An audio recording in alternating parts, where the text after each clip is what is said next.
Ya, Assalamualaikum warahmatullahi wabarakatuh.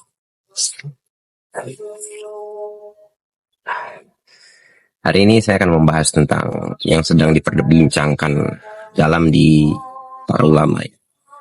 Kemarin juga di Robito Alawiyah dibawa-bawa tentang hal ini.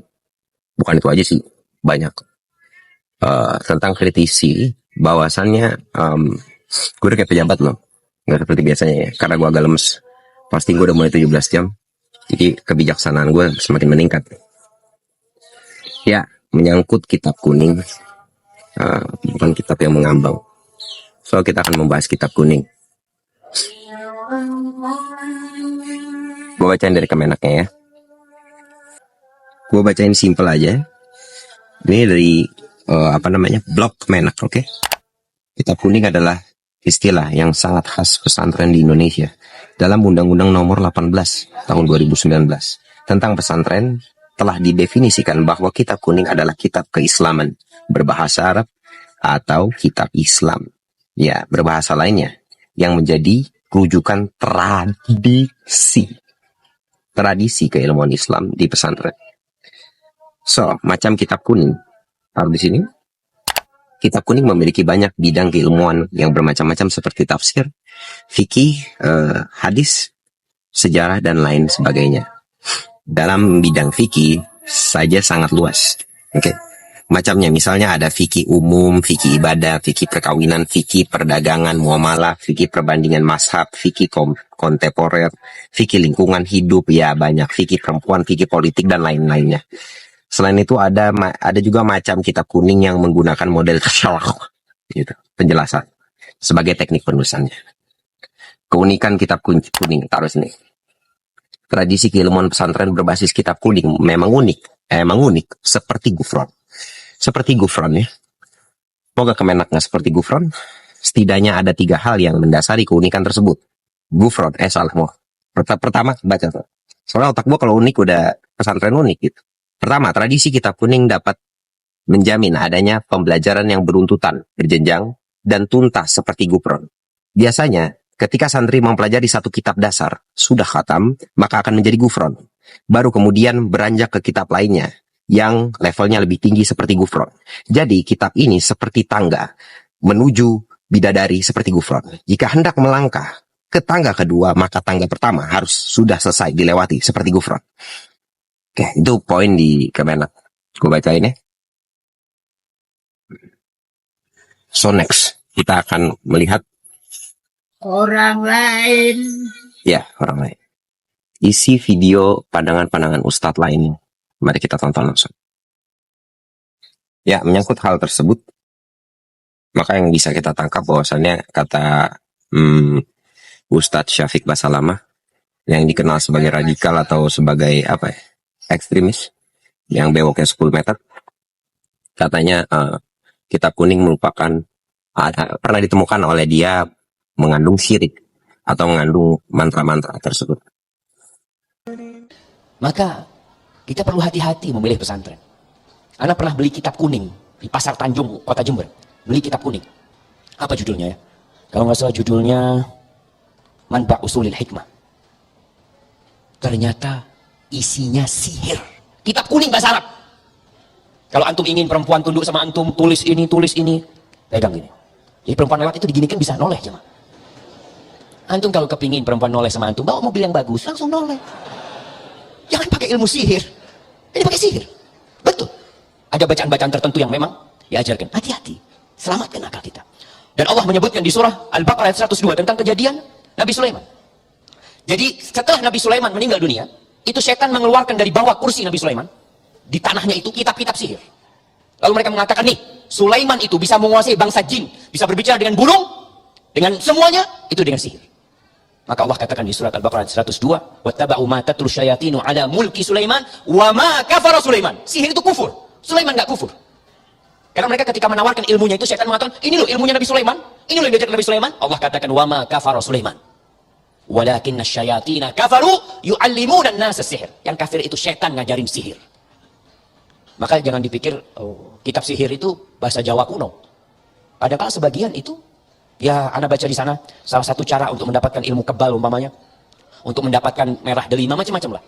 Dan kita lihat itu berpuasa selama 40 hari. Padahal dalam Islam puasa cuma 30 hari, 29 hari.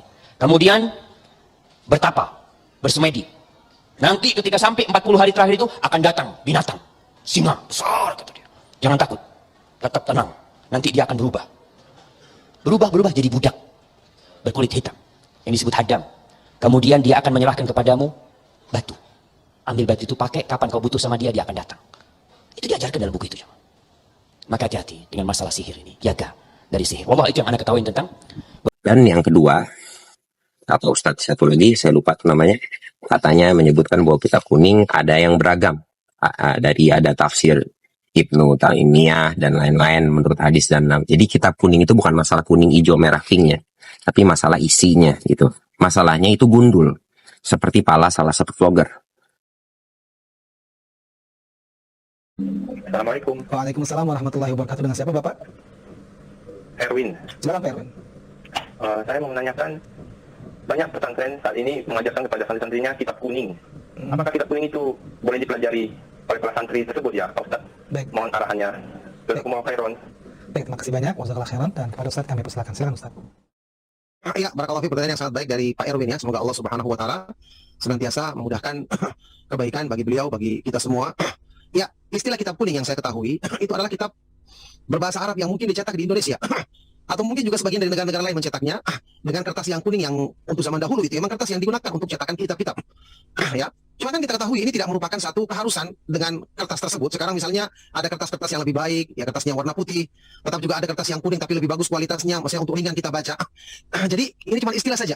Ya, di antara kitab kuning, bahkan saya juga pernah beli dulu di Surabaya, ya, di sebuah toko buku bahasa Arab Surabaya, kitab kuning, tafsir Ibnu Katsir. Berarti bagus kan? Karena ini tafsir yang dipakai oleh para ulama Ahlus Sunnah wal Jamaah. Juga pernah Sahih Bukhari, Sahih Muslim juga kita beli dalam bentuk kertasnya juga kertas kuning. Tentu ini boleh dibaca. Jadi bukan masalah kertasnya kuning atau bukan kuning. Ya, tapi masalah isinya. Yang penting mungkin kertasnya jangan kertas hitam, nanti bisa dibaca nanti kan tulisannya.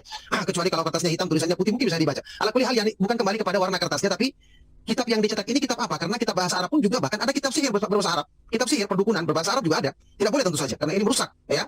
Jadi kalau kitab yang dicetak adalah kitab-kitab yang baik dari para ulama Ahlus Sunnah wal Jamaah, misalnya kitab tafsir Ibnu Jarir At-Tabari, tafsir Imam Ibnu Katsir, tafsir Syekh Abdurrahman As-Sa'di, kemudian Sunan At-Tirmidzi, Sunan Abi Daud, Masya Allah, kitab-kitab yang bermanfaat, atau kitab-kitab para ulama misalnya, ya, yang kemudian dicetak dengan cetakan lokal mungkin dengan kertas yang berwarna kuning, tidak mengapa. Yang penting cetakannya benar, teliti, kita bisa mengambil faedah darinya. Maka ini tetap jelas bermanfaat untuk ilmu pengetahuan, ya, untuk ilmu agama yang kita pelajari. Ya, jadi sampai pun kemudian sebaliknya kalau ada yang dicetak dengan cetakan yang terbaik dengan kertas yang sangat mahal, tapi isinya ternyata mengajarkan kepada kesesatan dan keburukan, maka ya jelas ini tentu bukanlah merupakan cetakan kitab yang baik meskipun dicetak dengan kertas yang baik. Barakallahu fikum, semoga. Nah, ketika gundul itu susah untuk dimengerti.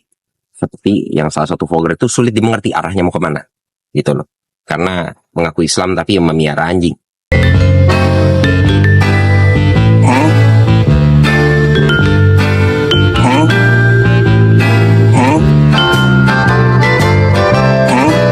Itu sedikit aneh dan freak. Memang gue sebagai pemegang mazhab Maliki, Maliki membolehkan, tidak mengharamkan anjing, gitu. Tapi gue pernah miara anjing, tapi gue langsung jual karena gue jadi curhat, gak penting gitu.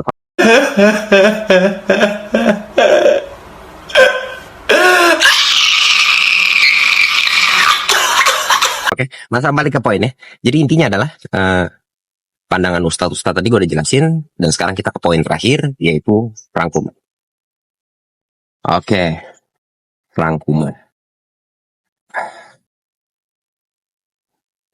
Jadi kalian sendiri yang menilai bagaimana kata-kata para ustadz yang tadi dan dari Kemenak yang menuju ke Gufron. Pada akhirnya kita akan diberikan oleh kitab kuning itu menuju ke langit ketujuh seperti Gufron. Apalagi Widadari 44. Kang Gufron cepet pulang.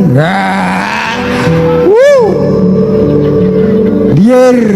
Maka kalau hadis di sini disebutkan, ya Rasulullah bilang bahwa Islam itu simpel dan mudah ya, tapi dipersulit oleh oknum. Taruh kalau nggak ada nggak apa-apa. Pada ngerti kok di sini pasti. Jadi oknum yang mempersulit Islam itu sendiri. Jadi sebenarnya Islam itu simpel, dipersulit oleh oknum-oknum. Dan selanjutnya, kalau ada kata-kata silakan di sini. Einstein bicara apa? Orang pintar itu mempermudah hal yang sulit, bukan mempersulit hal yang mudah. So ya Rasulullah bilang mudah ya, emang simple sebenarnya, dibikin sulit, dibikin gundul kayak palanya vlogger salah satunya itu. Eh, so gue nggak bilang kitab kuning nggak penting, tapi base kita harus back to basic. Layaknya misalnya kita olahraga juga back to basic gitu ya, cuman push pull lift, nggak usah pikirin yang ribet-ribet gitu. Yang simpel-simpel aja udah jalanin. Kan kasihan orang yang mau beragama harus baca kitab kuning, sedangkan gundul kayak pala salah satu vlogger itu. Atau nanti yang kebanyakan baca kitab kuning yang salah arti gitu, ternyata bacanya mantra, nanti terbang ke kayak Gufron ke langit ketujuh. Jadi itu yang itu yang miris. Gue rasa cukup hadis yang tadi untuk memperjelas kita harus berhati-hati dalam memilih suatu jalan. Karena sebagai Islam itu simpel, mudah, keren, ganteng, tampan, cool, tenang, gak godek, gitu. Gak muter juga. Gue hanya manusia yang sedang fasting dan pastinya otak gue sedikit ngelek. Satu lagi yang ingin gue perjelas bahwa ada hadis Rasulullah, salah satunya mungkin agak susah dicari. Ada para sahabat menanyakan, ada seseorang yang datang gitu, habis itu dibilang tuh ahli surga. Habis itu para sahabat ngomong, oh itu ahli surga, oh iya, dicari tahu lah. Dicari tahu apa kelebihan dia, apa dia kitab kuning, kitab pink seperti Gufron yang bisa terbang ke langit ketujuh, apa dimata-matai. Nah setelah dimata-matai ya, yang mengerikan mereka dia hanya membaca kul huwallahu ahad aja, al-ikhlas selama hidupnya, dan dia ibadahnya cuma 5 waktu ya, intinya pas-pasan lah, nggak pakai kitab kuning yang terbang ke langit ketujuh bersama bidadari seperti Gufron. Gua ada videonya selamat. Apalagi widadari 44. Kang Gufron cepet pulang. Biar lihat Pak, lihat widadari dari langit sab ketujuh atau sab paling ujung. Sekali ini sekali. Nampak sudah dia. Mimik asa karya dari maafin kali maafin Allah. Nanti aja, saya masih kerja dulu di dunia. Wah. Ya jadi simpel itu. Ya, asyhadu an la ilaha illallah, asyhadu anna. Jadi Islam sesimpel itu, Mbak. Dan pada intinya yang tadi ya, Mbak, lanjutin. Tadi soalnya lagi komat, gak enak. Gua nggak sholat jamaah. Ya, demi membagi ilmu yang bermanfaat, insya Allah. Oke. Jadi intinya adalah pas cari tahu, dia nggak pernah gibah, dia nggak pernah ikut campur urusan orang, dan dia cuma sibuk sama dirinya sendiri. Walaupun dia cuma baca kulhu. Sesimpel itu, guys. Guys, itu aja yang gue sampaikan di kitab kuning, merah, kuning, hijau ini. Semoga kalian gak terbang seperti Gufron yang bagi yang udah membaca. Dan back to basic, itu penting banget basic gitu. Karena yang udah master olahraga pun harus tetap push up basic. Walaupun gue bisa handstand, walaupun gue bisa muscle up, walaupun gue bisa hal-hal yang unik seperti pesantren unik yang dilakukan Gufron gitu, seperti sirkus. Tapi pada intinya gue tetap push up, back to basic. Shit man, gitu. So, jangan lupa di subscribe ya sayang. Kalau kitab kuning ini bermanfaat, kalau vlog ini bermanfaat, dan semoga kalian terjaga dari Gufron lainnya.